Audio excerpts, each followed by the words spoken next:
Hello, friends, and happy birthday to Moses. Yeah. Interestingly, yes. So today in the Jewish calendar is not only well, it's the 7th of Adar, which is the day that Moses in the Hebrew Bible was both born and died.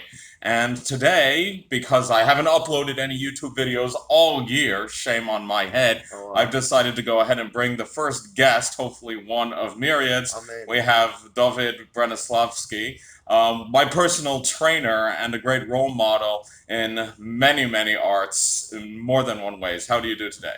Baruch Hashem. Thank God I'm doing really, really well. How are you? I'm doing very well. The Good. fact is that I am somewhat glad to actually have completed my video game to the point at which I don't have much to do except for the translation work.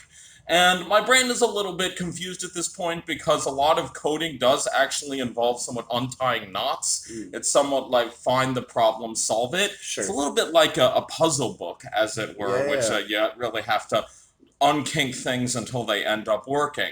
And so I decided to, over the course of the past few months, David managed to set up a gym on my very own block.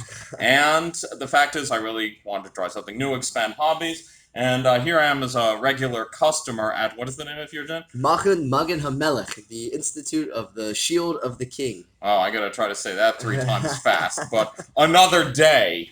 And so the fact is that I was really thinking over the course of really getting punched in a good way, in a good way, in a good way, and the various exercises. Because sometimes I would train with you in the evening, and then I would have a class right afterwards.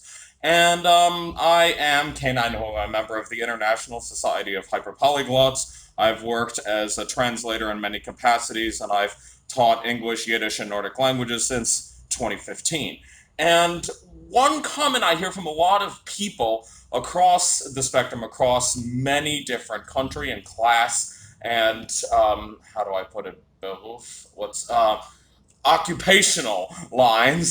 Sorry, occupational lines is this: a comparison between language learning and computer languages. But one connection that I think no one else has really drawn are the various overlaps between physical training and language learning. And I think that given that you said that you started wrestling when you were in the third grade, let's Yeah. go ahead and hear your story. What is your superhero origin story, as it were?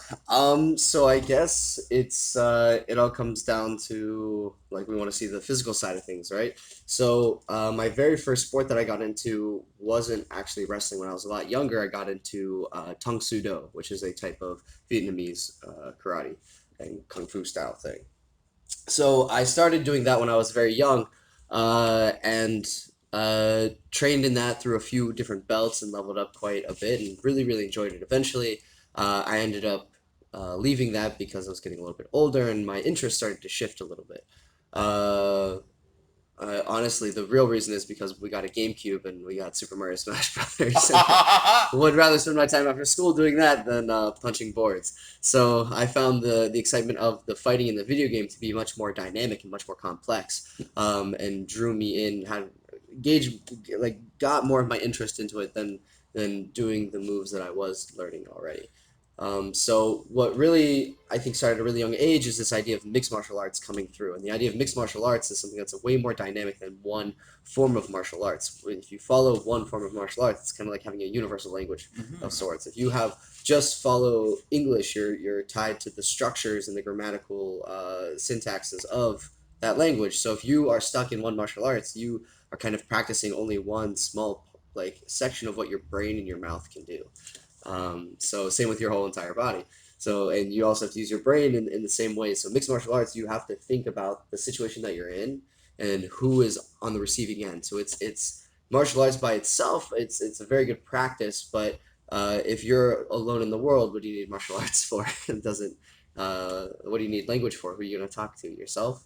You know all your own thoughts, right? So all these things are really set up to be a relationship between you and somebody else. And I think that's maybe where the computer programming section gets sucked in so often, is because you have one computer trying to literally tell another computer something, and give it a command so that they can interact and have a meaningful relationship.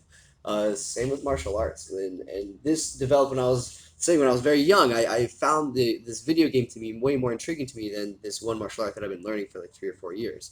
So I think what it had been for me is that I became sort of stagnant in that learning, and I'm sure you do the same thing as well in your volleyball. 100%. You get kind of not even bored with one language, but you're like, I think I've put myself to the capacity of where I can train here. I'm gonna shift gears a little bit and do a little bit of something else. I was talking to my brother, who's a globally ranked powerlifter, Ooh. and he was also telling me recently, like he feels like he became a little bit stagnant in his liftings, and so he wanted to see if maybe changing up one workout a week is gonna boost up some of uh, his scores and his numbers, because changing it up actually creating that diversity that you aren't really used to helps grow.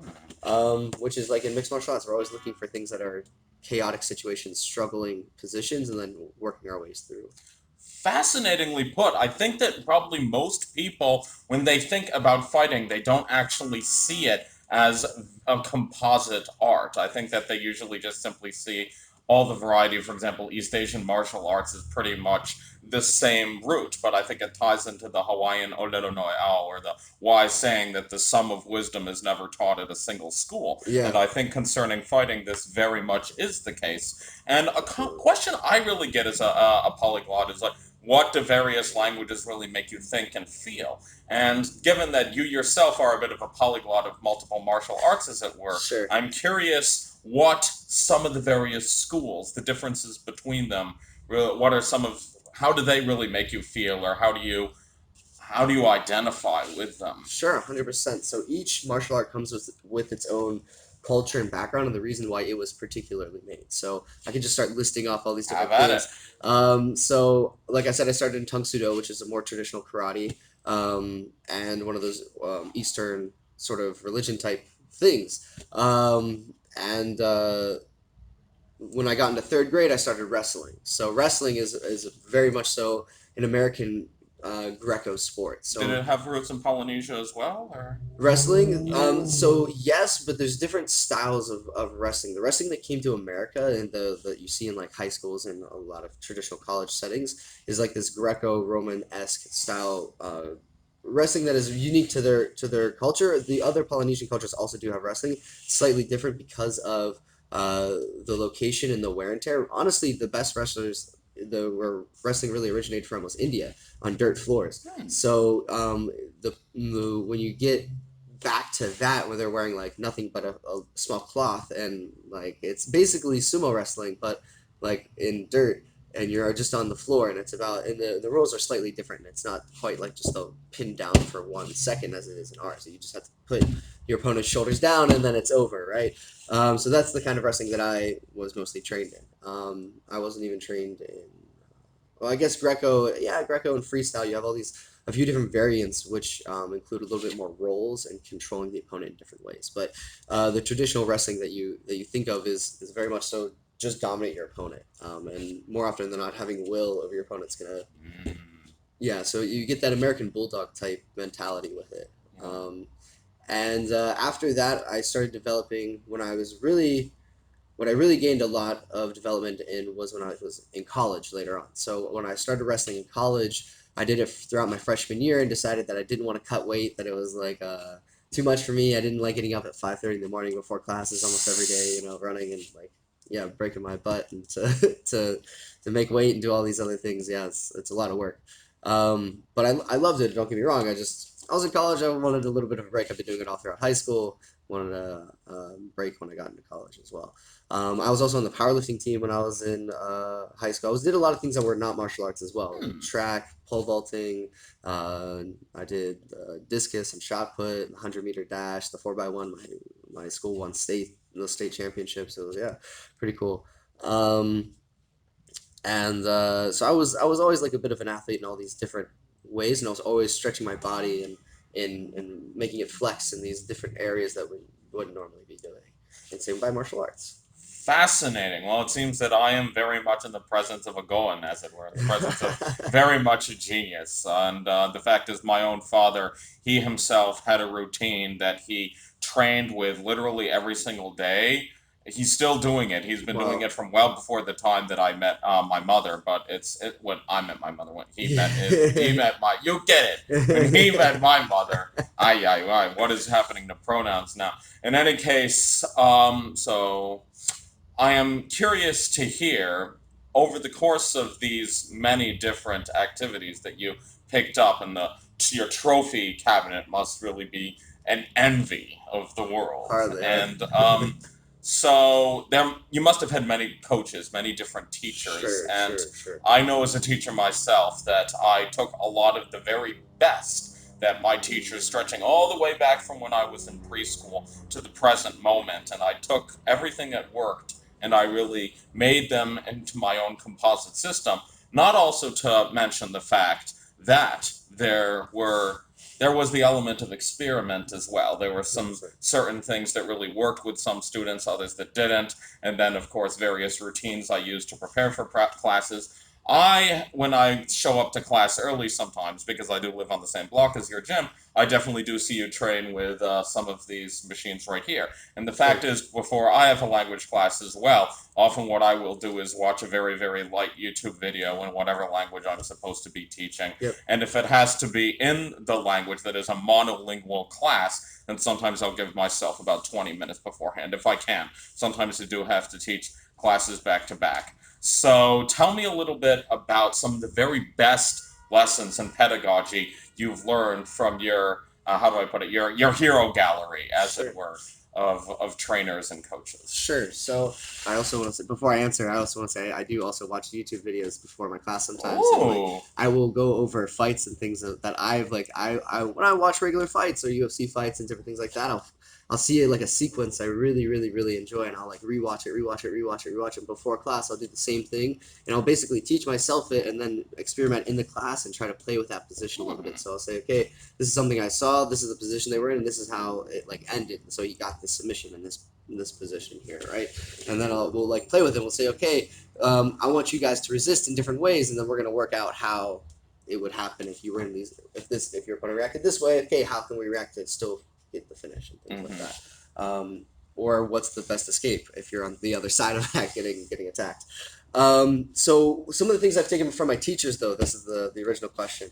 Tying into Moses as well. Yeah, of course. Yeah. So I did a lot of leadership training when I was in high school. I did a group called Diller Teen Fellows, which is a national leadership organization. They choose 20 teens from each city that they are in, and they all have sister cities in Israel. And they choose 20 teens, and they basically go back and forth, and they do a 15-month long program where they just work on leadership, Jewish identity, community, all these different pillars that they have, and it's really really amazing.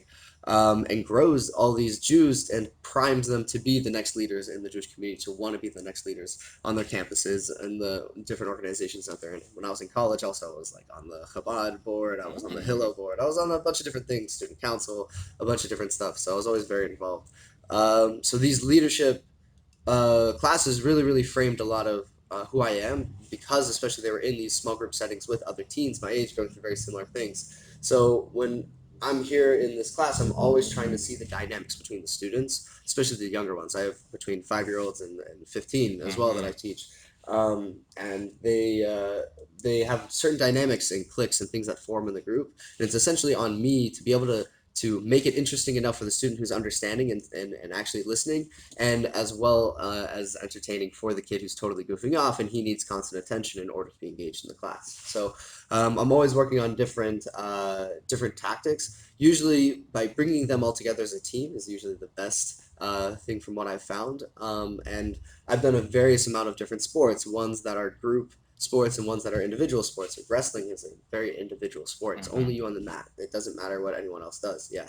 But having a good team can really change your wrestling experience, because when you're training all week long, those are the people that are helping support you and doing all that stuff for you, right? So usually, even though when it comes to fighting, it's usually one-on-one, it's more individual, and you feel like it's an individual thing. Because you're not going outside and facing another team necessarily like they used to in China in the original. Like gangs in China were just kung fu schools that would like say, my martial art's better than your martial art. I'm gonna bring all my boys out. We're gonna meet you, and we're gonna show you that our martial art is better than yours by kicking the crap out of you, and we'll see who's his best. And oftentimes that's how students got a lot of, or schools got a lot of new students, is they would just go out, show their martial art is the dominant one, and people would join their school. Like, you want to be on the best team, join our team. Same with like Chabad here, you I know. was It's about to like actually bring up Base Hillel and Base Shammai. Base Interesting. Shammai, yeah, it's very like where are you at, man? Like, what team are you gonna be on? We're all Team Hashem, thank God, but we all want the truth. We all want what's best. We all want to be good people. But yeah, it comes out in like really, really funny ways. But like having good combat in, inspires growth and like can make everyone better. So when you have a good team here, that's usually what I do. Is what I've noticed is I've taken a lot of things from like being on football teams and being on like squads and basketball teams and soccer teams and all these different baseball teams even, and understanding how the coaches on baseball also, it's a very individual sport because it's only you batting, and there's like, yeah, it's only you out in the field doing one thing, and like you go are facing another team, but there's a lot of individual aspects to it. um, Whereas in like a football team, you have a single job that you have to do, but you're relying on everybody to do their job all at once. And if any single person screws up, the whole thing can go down, Well, right? this is why Wii Sports had a baseball and didn't have an American football. Yeah, exactly. So. Yeah. So American football is a very, very interesting sport. I do not enjoy it, honestly. It's not. I played rugby in college. It's like Aha. I love rugby. It's a very, very amazing, dynamic sport. Very, very very, very, very team based. And everyone has to be on everything at all the time, and everyone has to be willing to pick up other roles that aren't traditionally their roles as well. So I really, really enjoyed rugby also as a sport because that team dynamic that you get there has to be fast thinking, and the stakes are really, really high. Because especially when you're someone like me, I'm a small guy. I'm 5'6". Like I'm not huge. I'm like built up a little bit, but I'm not huge. But we have guys on the rugby team, rugby squad that are like 6'2", 180, 250, 300 pounds, you know? And when I have the rugby ball, they're the ones that are trying to tackle me. And when they have the rugby ball, I have to tackle them. And there's no different. Like if I'm in front of them, I have to tackle them. So it's when you're not working as a team and you lose, everyone loses their place in the field or loses what the objective is, and they're not communicating and being one with each other, the whole you can get hit by one of these big guys. It's not going to feel good. And I love the fact that you touched on this topic because I do think that success in sports and success in language learning and indeed any skill, I think a lot of people on the street and in the world, they have this misconception that you probably need either some variety of body type or some variety of brain in order to do something. And the fact is, Mm. here's my dirty secret about language learning. And if you go to the Polyglot Gathering or Polyglot Conference or even any of the meetups, the fact is that everyone on some level understands this deep dark secret, and the fact is, what do you need to learn a foreign language? Pretty much nothing. The Yeah. fact is that every single human being, unless you've met a feral child at some point in your life, everyone you've ever met on the street in your entire life has had at least one native language. And the fact is, like what Benny Lewis said, a very well-known influencer in the language learning world, he said, "Any idiot can learn a language, and I have to learn how to be that idiot." And interestingly enough, the fact is that like some people they put certain languages on pedestals. For example, I think, for example, German and French, and to some degree Hebrew are part, and Icelandic are to some degree examples of this. But believe me, every single language that I've studied to any degree, I have heard used in many, many contexts. And the fact is that it can be used and picked up by anyone. And so, what exactly do you need for language learning success? The fact is, you just simply need input and then, of course, showing up. Mm. And the fact is, as long as you are there, and one more thing I should add, if the technique is not working, then you change it. And, oh, what's this we Number have? nine. Number Number nine. 9 on the list. Okay, so for those of you who get it, because this is likely to be an audio video, these are the rules of the mat that Dovid has written.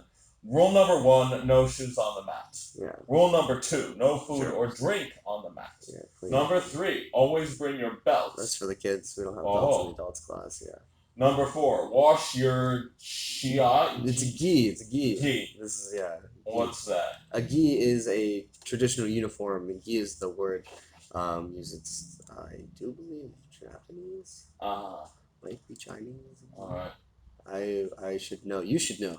You're Well, the yeah, well, polyglot. I'm the specialist primarily in European, some North American, and Fair, fair. Polynesian languages. But one day, my new frontier. For East those Asian. of you listening, you and have followed me for a while, you probably know that the one East Asian language which I studied the most was Burmese. But even then, that's quite weak. So watch your D uniform. Yes. Respect your Yeah. opponents. Tap or hear if snap. Yeah. Tap or take a nap. Well, that Yeah. sounds a little bit cryptic to me. You want to go ahead and explain that? Sure. So tap and here at snap means that we have a submission or a joint lock on one of your limbs, and if you Mm-hmm. don't tap, which means to say that you give up, then the person's going to keep pulling on it until it snaps, and when they hear it snap, then they'll stop.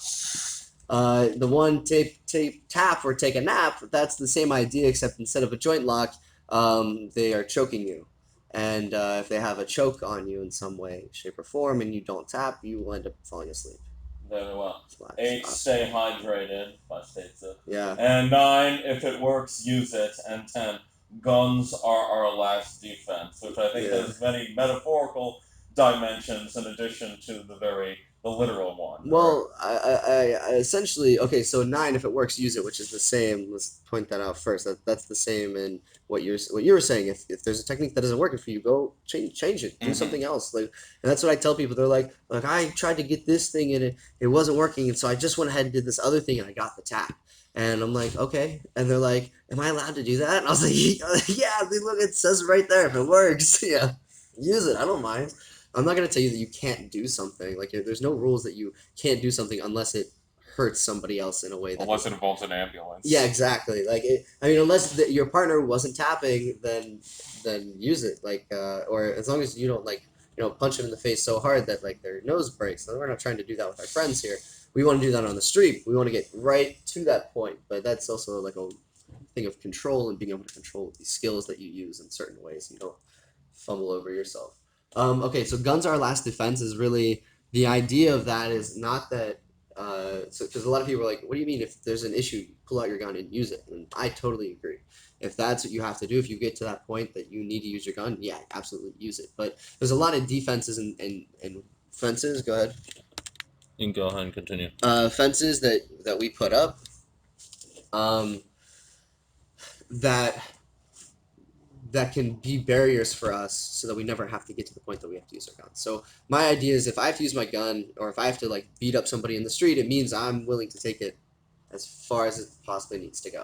Otherwise, I will refuse engagement with people as much as possible. I've been attacked really by a few people outside 770 here. One guy like literally kicked me in the butt. Not one of your students. Not one of my students. No, because one of my students I don't mind. I'll beat him up. But like a random guy on the street, I'm not gonna do it unless I'm willing to like really do some damage. And so I ended up just walking away from this guy. Nothing ever came of it. So you really learn a lot of control that way as well. But and just confidence. I think it's a lot to do with confidence. And whenever you learn, when you know a lot of things, I think it makes you more confident. When you know you can navigate certain worlds, Very true. Makes you feel more comfortable and confident. And this ties into one of my next points. Sure. So, Niels Bohr, admittedly, he did convert from Judaism, won the Nobel Prize by virtue of, I believe, having discovered the atom. He did say something very, very potent in the fact that an expert is someone that has made every single possible mistake within a given field. And the fact is, what a lot of people don't realize, I think, be that with actors, be that with champions who find themselves on television in any capacity, the fact is that what ordinary people do not see is the minefield and the pain that really comes beforehand. And the fact is, I do have a lot of various mistakes, not only within each language. The fact is that if you make enough make enough mistakes in order to fail every single language test in the entire known universe, it's then that you've acquired pretty much the C2 level, which is the equivalent of being an educated native speaker. So to lay out the CEFR, the Common European Framework of Reference of language. So we have A1, A2, B1, B2, C1, and C2. And so A1 is pretty much basic restaurant talk. A2 is perhaps a little bit beyond that bar, and then going all the way from C2, which is talking like an educated native speaker. It should be stressed, however, that some people believe that C2 is speaking without mistakes. this is not the What case. do you mean? Yeah. That is to say, for example, I have heard people C2 certified leveled in English and in other languages that sometimes do have issues, for example, with prepositions, which of course a big Sure. doozy in languages throughout the entire world. Although I think that there are a handful like Tokpisin and maybe Fijian, if you're stressing it, that are a little bit, lax in the preposition department. But definitely, given that we live in Crown Heights and very much um, with Yiddishkeit all around us, we do know a lot of the perils of Hebrew grammar, Oh and yeah, yeah, hundred definitely, percent. yes, indeed. And so, like you choose in something, which is something that you don't definitely say in languages as well. Then, of course, various idioms don't really make sense when transferred from one language to another, but that's a story for another time. And That's the so, best part. oh, It's my definitely, favorite thing. indeed, the idioms can get really, really Especially fun. from Yiddish. Yiddish has some really real doozies, just really funny, like out there Yes. So phrases. some of them I would only use against my worst enemies if they even exist in that respect. The fact is that all right. So I'm curious, what does the minefield for you look like? And so what sort Sure, of mistakes have you noticed other people make, and what have perhaps you done yourself concerning? sure. So, usually the biggest mistake, not even a mistake, but it's like it's a very one of the hardest things to make happen is to make your mind, body, and spirit all work together. So when you get to like level C, for example, you should be expected to speak like a native. You're walking through that culture and that community as if you've been there your whole life. 100%. So the by same with these martial arts is you want to get to a point where you kind of like you feel it, you walk through, it doesn't feel weird to you, which means that you don't have that second pause where you have to translate it in your head. So if you can get rid of that second pause where you have to go, okay, I know this word in English, now I have to say it in this language, okay, now I have to tense it, okay, now I'll put it into the sentence, and I have to do that with each thing. It slows you down a lot. So by martial arts, I'm sure you felt it quite a lot in that same way where Correct. we sequence things out and then you have to like go through each sequence and to be able to remember what one comes after the next one, it can be very, very difficult. So when you're in that level, that's like level A because you have a lag, for example. You're completely right, and I just noticed it. Go on. So yeah, there's this lag that's happening in your brain where your brain is trying to like put together the sequence and then translate that into actual movements. And as that's being downloaded, there's like what's it called? It's the wait time. Yeah. There's this dead time in between, so that's where you get stuck in between each of the steps. And so the idea is breaking it down into enough steps that you can flow to each step easily. So if you break it down into too many steps, then it becomes overbearing and almost impossible to calculate. You have too many data variables in there. Like, you get like almost a never-ending loop in your code, right? And then you're eventually it crashes because it can't hold all the it's trying to just store the data that it's trying to store, and that your RAM gets totally full, and then it crashes and goes try again. No good. Um, so same by us. We when I break things down, I try to do it.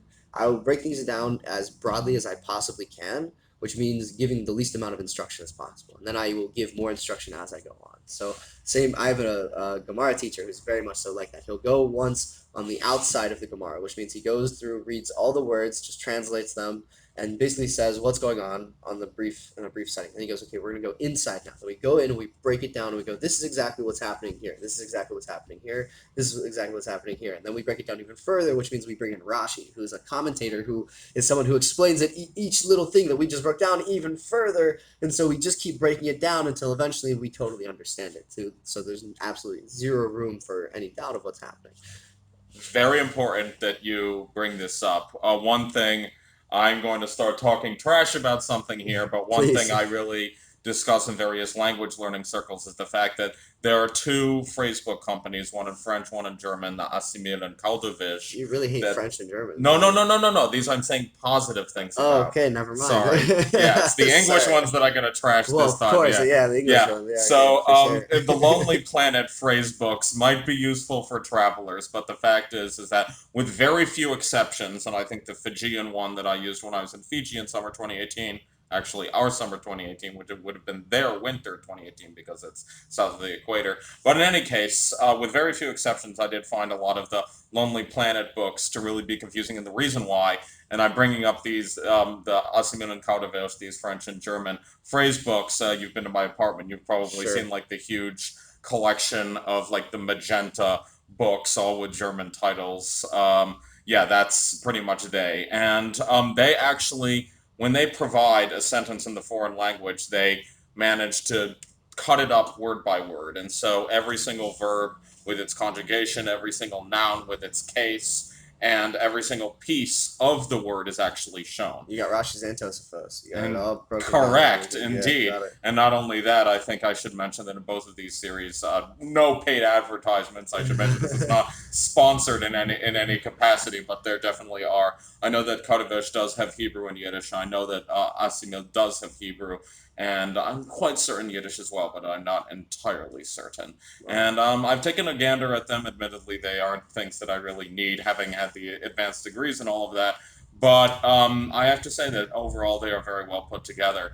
So I guess it's very interesting because when you describe, and now when I think about the various multi moves that I did not only with you, but also with Master Jong, my Taekwondo instructor, when I was 8 years old, living in Howard County, Maryland, once upon a Sure. time. The fact is that it was very similar to taking apart the various words. I think Finnish, for example, was back in like 2018 my big breadwinner when I was a teacher, despite the fact that I a little bit neglected my study of it for the past few years so that I could actually work on my video game.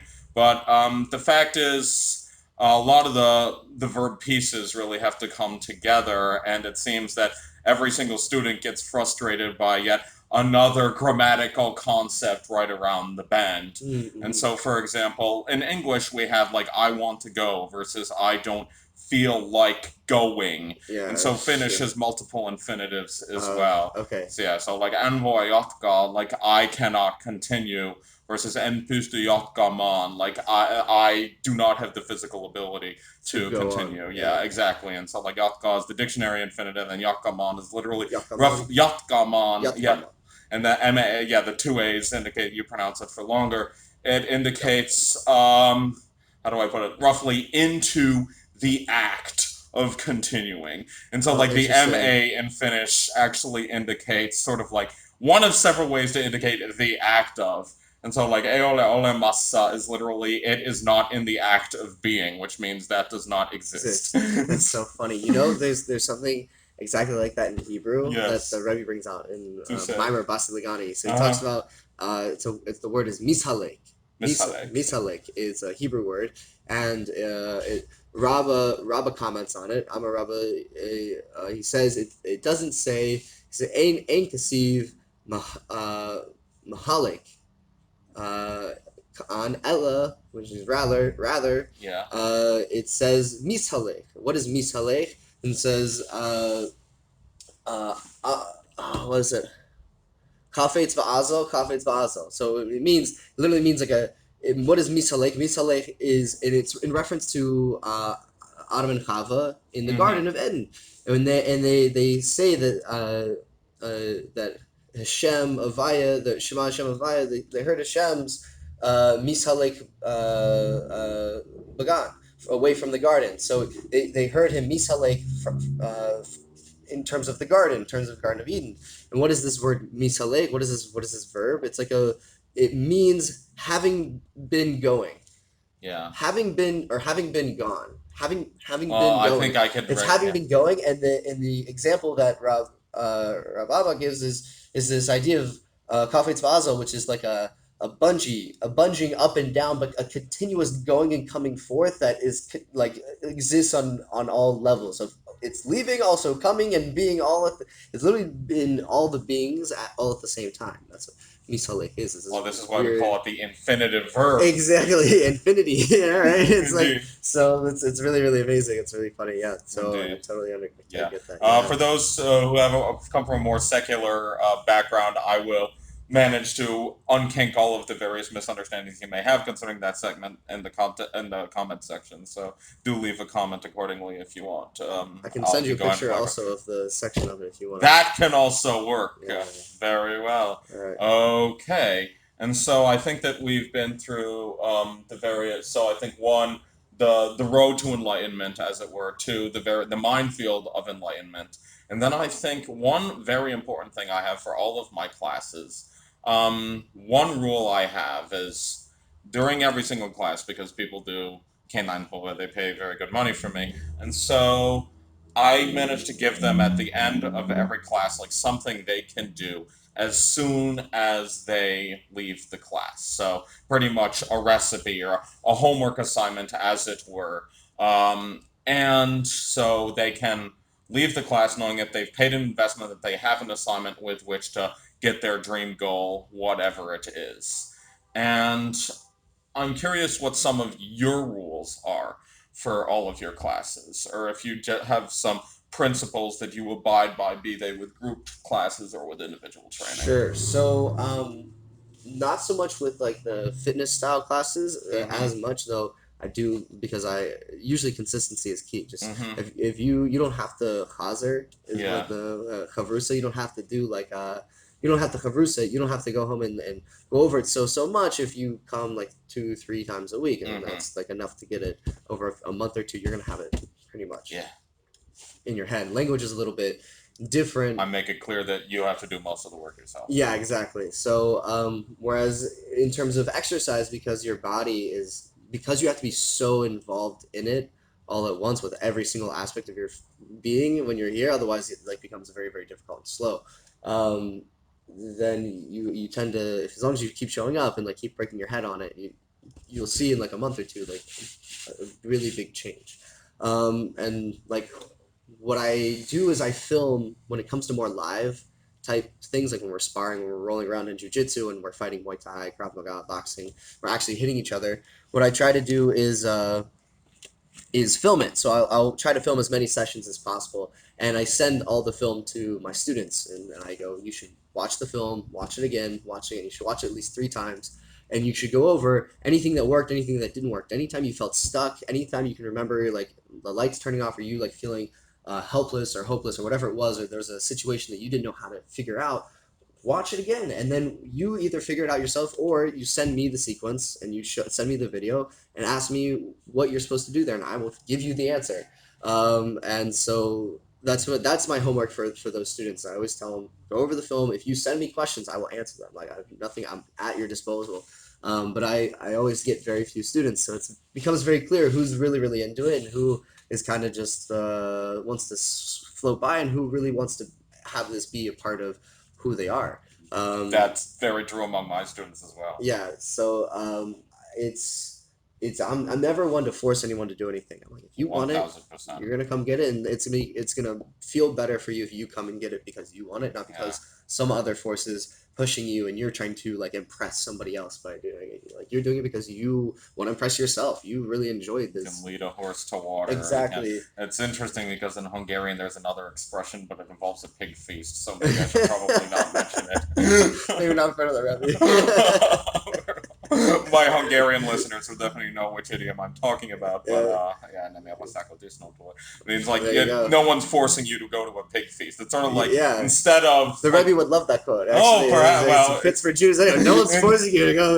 You don't have to go eat the pig, man. No one's forcing yeah, but it's you. interestingly, it's sort of like instead of you can lead a horse to water, but you can't make it straight. It's like you can lead a kid to candy, but you can't make him eat it, Yeah, of which I course. think Yeah, is literally the exact same idea behind 100%. that. And so, one thing I definitely want to touch on before we go ahead and go into the final inning, as it were. Sure. One thing is very important to note about languages is the fact that there are some certain idiomatic domains that actually exist among languages and also languages variety. And American English in particular does have a lot of baseball, sports, and also sailing as well. And it's interesting because I think, for example, in Swedish, like you do have some mining and also some sailing as well. But that's the story for another time. What I want to go ahead and discuss is what's so tells. The fact is that I can usually tell, be it at meetups, be at various conferences, there are various things that really give away an experienced speaker of a language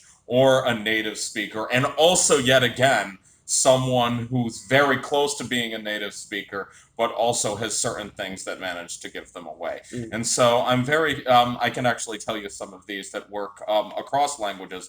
One of them is the act of slurring. Not mm. valid for all languages, but some languages, in particular varieties of English, Spanish, or the Scandinavian So all you have languages. to do is get them drunk, and it'll come out. Well, If yeah, you I think slur that this also does tie into, like, for example, Danish, in which I think that a lot of Scandinavians, I think I might have told you this before, have made fun of the Danish language because Sure, it's a of language course. that you barely pronounce half of it, if that. Yeah. And so the fact is it doesn't really work for every language because some languages like Hungarian or Georgian or Hebrew, these are more mathematically spoken, as it were. Yeah, And yeah, so, as a result, you really want to pronounce every single syllable as opposed to something in English, or like "what you doing." yeah. Pittsburghese is like Yes, the city of Pittsburgh in yes, Pennsylvania. indeed, very It well, has its own language essentially, where indeed. it's like G-Jet. Yes, What's I have not G-Jet? understood the yeah, G-Jet? No, Jew. No, did you eat yet? No, did you? Like, what are you talking about? indeed. Doesn't make any sense. Sounds like a drunken slur almost that they're I talking remember about. in the You know? Boston subway system when I was there, I believe, shortly after I got back from Poland in 2011 for the first time, I remember being fairly confused by some English varieties that sounded completely foreign to me. And Yeah, then of course, I think that Americans in particular have issues with Scottish and Indian varieties of English, but that's a story very hard to entirely follow. for another Yeah. time. But I'm curious what some of the and another tell I should mention in language learning, filler words. Mm, Native speakers do not really they add a lot of words that have no business being there, either like or or etc. like the Israeli Yes, learners who are novices make more sense when they talk. They want to expend as less energy as possible. I don't even. They want to be as expedient and economical. Native speakers and experienced learners are very much relaxed. not like that. Yeah, makes So they sense. will include a lot of words that have no business being there. Interesting. And so I'm curious what some of the tells for an experienced fighter, be that with mixed martial arts or any of the Sure. other ones. It's funny that you mentioned that someone who's experienced or like seems more native, someone who adds things that like don't necessarily need to be in there. I think it shows up in fighting when people are very relaxed and are trying to have fun with things more. So when you're a native speaker, you can have fun with the language, you can play with the words and make jokes that are relevant and work with that language and with that culture. So same by fighting, when you see someone who's fighting for a very long time, they tend to do add a lot of feints or like that Muhammad Ali type style where Uh they start huh. like dancing in front of you and like shaking, like doing all this unnecessary work. Like you're doing a lot of movements and when you're fighting, you're running around, you've been running around here, you don't want to waste movements here. Like you're like if I do too many sit-ups too fast, I'm like gonna tire out and I'm not gonna be able to do anything else. So you pace yourself through things. And so someone who's new at fighting, you can see that because they're so technical, they're like almost too rigid, like a robot almost, and that Mm-hmm. becomes pretty apparent as well. It's like you have no style, you have no like. It hasn't become one with you yet. You haven't put your own little spin into it. It hasn't become like your own accent, your own. Unbelievable. It's literally the exact same thing in the language acquisition world. Literally the exact same process. That's really funny. Indeed. Well, yeah. So it's Yes. really what it is because you're expressing yourself. That's the whole idea. Is you want to get to the point where you can express yourself with your body in Mm, any which way you want. fascinating. Communication in terms of verbal communications is just an expression of how you're feeling and who you want to be seen as and who you're trying to project and get the attention of. So by fighting, you see people that will emulate, like you said, you emulate all these different teachers that you really enjoy. But there's Correct. probably also people that like weren't directly your teachers, like some famous person somewhere that you're like, wow, this person's really cool. You've made him your role model in some way. You've tried to make yourself. You've taken those aspects that you really enjoy about him and tried to project that out as well. But Yes. it's gone through the filter of your own brain, so it doesn't come out the same way as him. It comes out as you, Correct. and it also has the conglomerate and the additions of everything else that you've done and filtered also through yourself. 100%. And the fact Chacham das, is that's that for the a native. filtration. Wait, could you say that again? Chacham das. Aha! That's the whole idea. You have knowledge, which is like I learned something from somebody else. I take this something that I really enjoy. Mm-hmm. You have wisdom, which is like, okay, what does this really mean? Like, how do I incorporate this? And then das is making it part of you, so it doesn't come out when Chachma Bina, it's still in its original form. It's still by the person who created it because you're like still trying to figure it out. When it gets through DOS, and basically what you've done is you've taken it, filtered it down through your system, and you've been able to now understand it to a point that you can give it to someone else. It Huh. can only come out by you to someone else if it's true to who you are. So if you don't understand it in the way that's true to you, it won't come out. And this also ties into the understanding of language mentors as well. The fact is that, with the exception of dead languages, and possibly even that's debatable, every single person who speaks a language has learned it from someone else. In the case of our native languages, that would usually be our parents or guardians, or sometimes, if we have them, older siblings. I myself am an eldest sibling, so I Okay, just had my parents. But on the other hand, later on in life, they can become various other people. And many sure. children, for example, they would learn through the cartoons or the television. Uh, And then as an adult, for example, sometimes it can be like a good deal of my students, especially those learning Scandinavian languages, are married to or dating a native speaker. In a sense, that becomes their role model in a sense. And 100%. it's interesting because there's a very good subsection of the language learning world that does focus very heavily, in particular, on East Asian languages and learning like one language to a very good level. And often, a lot of these people, for example, that like Western men who are married to Japanese women, sometimes because Japanese and Korean are very divided strictly along gender lines, because like men and women would speak very, very differently. And so Hmm. like there are some caveats to be found in Sure. that respect completely. But on the other hand, the fact is that, be they from YouTube, be they from a television announcers, or even a musician, the fact is that there are language mentors, and some of them really tend to dominate. Mm. And the fact is that one thing I really did notice, for example, with Finnish, was that there were a good deal of voice actors and YouTube personalities really who became my voice. They were Yeah. sort of like the parents I didn't have, in a Sure. Of sense. course. And then, of course, obviously, living in various countries, it can sometimes be either your teachers, the people who run the stores you frequent very commonly, and I think it ties very much into the same thing. It goes like midola do. It's sort of like Yeah. the same 100%. thing. Yeah. Yeah, Absolutely. from So. generation to generation. So. Yeah, yeah, yeah. Which is really funny you mentioned that. Also, my Yeah. mom Yeah. refused to let my brother and I watch Teletubbies as children because she thought that we would develop these weird like talkings because they speak gibberish on the show. Uh huh. So they like rah, rah, rah, rah, rah, rah, to each other, and there's like a baby that also like, but no one actually speaks, and so my mom didn't let us watch the show growing up because she Huh. didn't want us to develop a sort of speech that was gibberish. She wanted us to Mm-hmm. develop only like if we were going to learn how to talk, we should talk the Queen's English. But and I think this also ties into another aspect that I've noticed this in strategy games. I've noticed this in language, literally every single domain of life. It's never just one mistake Mm. that does lead to a mapola, like Yeah, a downfall, or a failure. It's usually a serious. series Yeah, of 100%. repeated mistakes. Yeah, And I think, in that note, I think that we should probably both leave this cast concerning a big gift that we want to give to the world, like a piece of advice that you would possibly, like a golden apple, to lean into the sure. Greek, I can't talk, Greek mythology again. So what is your golden apple of advice to the world and to your listeners? um, if you want to learn something new, you have to stay open and learn it like a kid, which is probably one of the hardest things to do.